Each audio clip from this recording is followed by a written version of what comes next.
Аз съм Виктория и този текст е поздрав за всички, които се нуждаят от малко топлина за коледната нощ.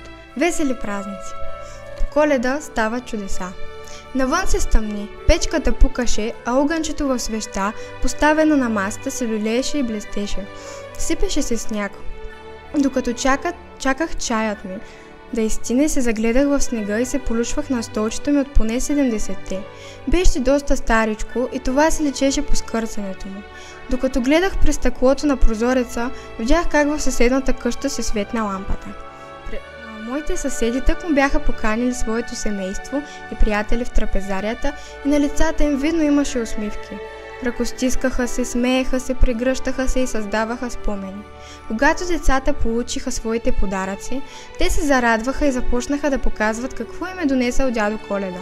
Като видях тази гледка, се усмихнах и отново отправих поглед към чая. Помисля, че вече беше истина, защото от него вече не се издигаше пара. Отпих от него и насочих вниманието си към пуловерите, които от сутринта бях започнала да правя. Плетях ги, защото все някъде таях малка надежда, че и моето семейство ще ме посети за празниците. Огледах се из стаята и се спрях на една наша снимка, поставена на стената. Бяхме щастливи и се държахме за ръце. Размечтах се, но осъзнах, че ще трябва да се случи някакво чудо, за да дойдат до България, тъй като билетите по празниците са доста скъпи. Вече минаваше 9 часа и изключих радиото, което звучеше. Поставих преждата и вече готовите пуловери на масичката. Взех чашата с чая, отидох в кухнята и я измих. На вратата се позвъни. Знам, че слухът ми не е най-добрият, но съм сигурна, че дочух звънеца на моята врата. Отворих я и там беше пощальонът, който ми донесе писмо в цветен плик.